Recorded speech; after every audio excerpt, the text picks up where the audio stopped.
Keeping It Real with KC. I am your host, KC Phoenix, and it's finally the weekend. There is a lot of information to unpack, and I want to do it in a very concise manner because so many things, I guess, happened. And I'm not looking to drag this out. For one reason, the battery on my phone is low. So don't want to, talk too long and then it runs out and cuts off on me. And then the other reason is I have some other stuff that I have to get done too. So you know how that goes. Anyways, so the first thing is there was something that I was planning on covering today. I was considering doing it yesterday, but I was like, no, let me go ahead and let everything happen that I thought would happen, and then I can just talk about it on Saturday. Well, it goes back even further because I had started the process on Monday, and I was planning on talking about it on Monday. But as you know, and as I talk about things, I usually don't say anything until it's actually happened. And I made the mistake of telling two people about what I was working on. And I said, oh, it'll be done by Friday, yada, yada, yada. And Friday got here, and guess what? It didn't work out. So, and I wanted to tell you guys about it too, but it didn't work out. So I have to wait until I get everything ironed out, which is why I don't like telling people until after it's done. So, yeah, I'm not upset about it. I'm just, what's the word I'm looking? Frustrated isn't the word. I'm just, what's another word for frustrated? But like, it's the level under frustrated. You're not frustrated, but you're just disturbed is, I guess, above frustrated. What's another word under frustrated? I don't want to say off balance. That goes to something mental. That's not it. What is a word in the English language that comes right under frustrated? I am annoyed. That's what it is. Because annoyed and frustrated, they're a little bit the same, but not exactly. I'm a little annoyed. Not frustrated, just a little annoyed. So it's all good. But anyways, hopefully, once everything happens the way it's supposed to happen, I will be able to tell you guys what it is. And I'm super duper duper duper excited. Really, really excited. So I'm telling you. And it doesn't have anything to do with the show per se. It's just something that's happening in my life that I thought would be interesting to talk about on the show. So there you have it for that. Now, last weekend what did I do last weekend?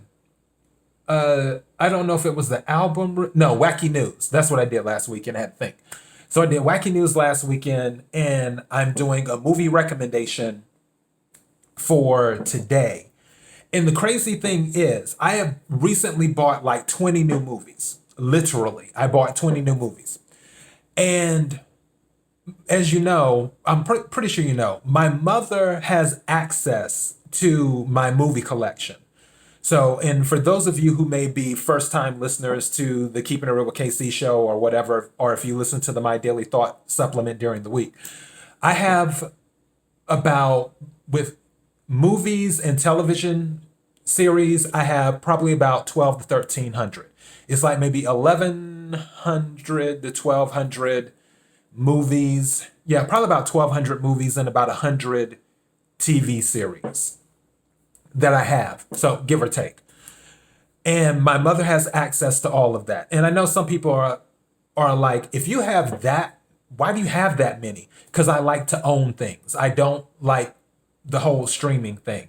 Because with streaming, for those who may not know, anytime something is on a platform, whether it's Netflix, whether it's HBO Max, whether it's Amazon Prime, whether it is Crunchyroll or pick your poison, those are based off of licensing agreements. If the licensing agreement expires and it's not renewed, then you won't get to see it anymore. So, for example, when HBO Max first came out and they had started, they had the DC movies, if I'm not mistaken. But then they only kept them for a little while because the agreement ran out or something like that. Or you may have seen certain movies on Netflix, and usually what they'll do on certain websites, they'll say, okay, these are the movies that won't be available on Netflix anymore after such and such date. And that happens because the licensing agreements run out. If you own the movie, you don't have to worry about the licensing agreement running out because you own the movie. Also for those for those who listen to the show, you know that I love collecting movies because as a kid, I had this thing with Blockbuster, and Blockbuster, the home of 10,000 videos, and I want to own over 10,000 videos. So I'm a little more than 10% there. So yeah, that's where I'm at on that. But anyways, my mother is the only person that has access to my video library. So I started watching one of the 17 movies I purchased last night. And it was getting good. I was like, okay, all right, cool. I'm loving this. Okay, because I had never heard of the movie before. And it's with, I don't want to say one of my favorite actors. I guess you could say one of my favorite actors because I can say he's an amazing actor. I can't say when it comes to actors, like if I had to put him in my top 5, I don't know if I'd do that. But I respect his resume. Let's put it like that. So I had seen him in this movie that I never heard of. The movie came out in 2018, if I'm not mistaken. And I'm like, I have never heard of this movie. So I was like, okay, let me go ahead and get this. So I added that to the stack along with other movies that I purchased. And I started watching it, and about almost 30 minutes in, right when it's getting good, where there's an exchange going on between the two parties. And I'm like, okay, what are you gonna do? What are you gonna do? And then right when something is about to come next, a flash comes on my screen saying someone else has started watching this movie on another device. I was like, damn, Ma. So she started watching the movie at the same time because with the way it's set up, she has access, but we can't watch the same thing at the same time. So as soon as she started watching, it cut mine off. So I had to switch to another movie, is what I did. All right. So I was like, well, Saturday, I plan on watching it. And that's what I did. I literally just finished watching it. And it was good. It was out of 5 stars, I gave it 4 because you can always rate it when you finish watching it. So I gave it 4 stars. I have to take a sip of my tea. Give me a second. Okay. This hibiscus tea is so good and on point because it's been in there since 1. Today is cool. I had to take another sip. All right. So I literally just finished it. Now, I can tell you what the name of the movie is. The name of the movie is Security. And this is, there's going to be some spoilers. I won't tell you everything, but I will tell you some things for those who have never listen to me do a movie recommendation before. And I'm definitely recommending this movie. All right. So what it's about, Antonio Banderas is the lead character. Great actor. I enjoy his movies.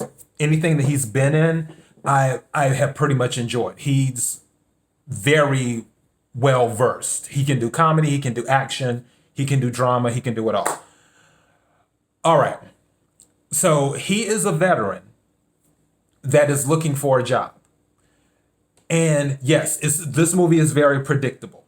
It's very Jason Statham, who I also love. He's looking for a job. He goes to the agency.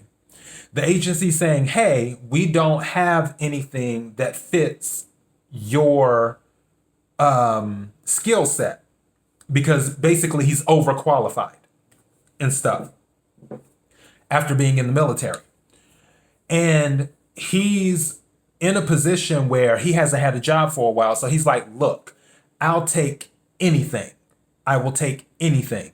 Just type in minimum wage and whatever comes up, I'll take it. And nothing came up when she first put in the minimum wage request.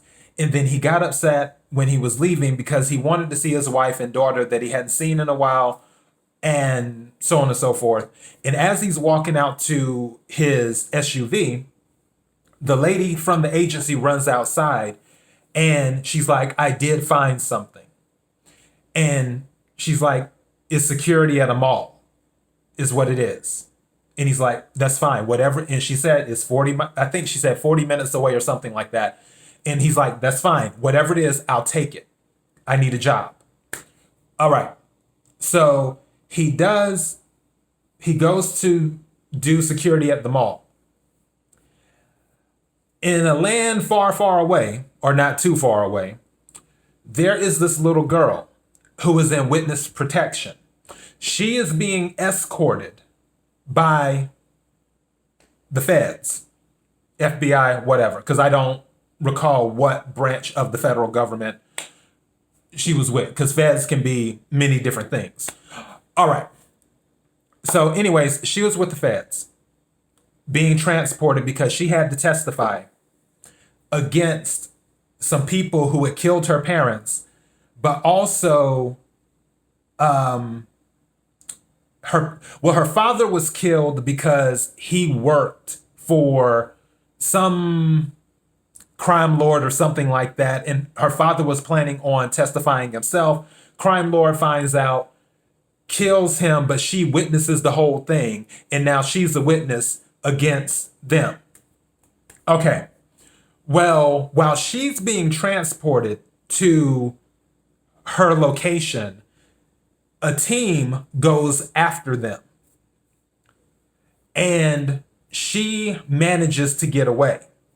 She runs to the mall. Now, mind you, the mall has their security team. With the new addition that just started that day, gotta take another sip. Okay. With the new addition that started that day, which was Antonio Banderas, whatever his character's name was, because I just watched the movie, I don't recall what his name was. With Antonio Banderas' character, there were 4 other people that also worked on the security team. One was a female, which she was, I guess you could say, feisty or whatever. The other guy was kind of corny. The other one was a wimp. And then the other one was kind of nerdy and stuff. So you had them, and this little girl comes there. Well, the team that's pursuing her, they come to the mall. But first, the man who's in charge of the operation comes in dressed in the suit. It's the guy, if you've seen The Prince of Persia, the guy who played the villain in The Prince of Persia, I'm pretty sure that was him. That's the one who's playing the leader of the attack team in this. But he comes all dressed up in the trench coat and everything, hat, dignified and all that stuff. Well, the head person of the mall security, when he goes to the door to meet the guy was saying, oh, well, it's my daughter. And Antonio Banderas was like, wait, what? It started asking all these questions. Finally, it came out that it was obvious the girl was not the guy's daughter. So then another man comes with this large silver suitcase, and it had over $1 million in it. And he's like, look, if you give us the girl, we'll give you the money, wipe all your video feeds, and we're out, is what he said. The head of security was debating on it. Like, while you're watching the movie, he's taking a minute to think about it. It took them, during this exchange, which is where it got cut off when my mother started watching, It took them, that scene was probably a good 5 minutes. And I know 5 minutes doesn't sound that long, but 5 minutes is a long time. That scene was probably a good 5 minutes in the exchange, maybe even longer than that, a little bit. And the security guard had got ready to say, well, actually, he didn't get ready to say yes. The security guard, the head guy, said yes. He was about to trade the girl for the $1,000,000 and some odd dollars and then split it up between everybody. Antonio Banderas took the head person, rammed his head against the door, knocked him out, pulled the door closed, and then was like, no, we're not doing the deal. We're not giving you the little girl. And then that's how it kicks off. And then later on, the guy who was about to sell out the little girl for the $1,000,000 and some odd dollars, he ends up, cooperating because he didn't have a choice by that time. Because the choices were take the $1,000,000, wipe your feed, we get the girl, we're out. Or the other choice was we're going to take out everybody here, period. And nobody's going to get paid. That's what it was. So since Antonio Banderas pretty much just slammed old boy into the door, the first deal was off the table. And he had to chip in and help out. And what they did was the typical thing that happens in these type of movies. They made all these booby traps in the mall and did this and did that. But it was still good. The only negative, I would say, well, maybe two negatives. One negative being predictable. So that takes off a half right there. And then the other negative, which takes off another half, which is why I got 4 stars, is because of the collateral damage. I didn't like the collateral damage. I'm not going to tell you who lives and who dies and all that stuff, but I just didn't like the collateral damage. It was too much collateral damage for me. So I would have preferred if everyone made it out or the majority made it out. And again, I'm not going to tell you who lives and who dies in this movie because I'm not going to spoil it for you. But there was a lot of collateral damage. And when one person got took out, I was just like, dude, why did you do that? You could have, but whatever. So you'll have to see it and you'll know what I'm talking about. And the ending, it was interesting. The ending was interesting. But for the most part, out of 5 stars, I give it 4 stars. The name of the movie is Security by itself. Security with Antonio Banderas. Came out in, as a matter of fact, let me just pull up because it's probably still on this thing. 2017. So yeah, I had to look at my TV. So 2017, this came out. I had never heard of this movie. I didn't even know Antonio Banderas made this movie. But when I had seen it and it was on sale because they were having a Thanksgiving Black Friday sale. So obviously, I racked up 17 movies. So with that happening, I was like, okay, let me go ahead and check this out. And I'll probably call my mother tomorrow or Monday to see what she thought about it since she interrupted my watching it on Friday. So yeah, the name of the movie is Security with Antonio Banderas. And yes, I do recommend this movie. If you haven't seen it, take some time, check it out. That's all I have. And then Monday it'll be on to My Daily Thought, which I think I know what I plan on talking about. I hope. So yeah, shout out to everyone who's been listening to the podcast. I appreciate you guys. Shout out to those who now have access and are able to listen on iHeartRadio on their platform. KIRWKC.com, the main podcasting platform, which is Anchor. KIRWKC on Instagram, on Twitter, on Facebook.com/KIRWKC. And if you're watching this on YouTube or Daily Motion, don't forget to hit the subscribe button, followed by the notification bell. That will let you know when I upload new videos. And yeah, I feel like I'm out of breath, but I have breath. I don't know. Maybe I went by too fast. Maybe I'm just hyper right now. I don't know what it is. It's just weird, but weird in a good way. Okay, let me get going. I'm babbling. Love you guys. Thank you for the support. Until next time, be blessed.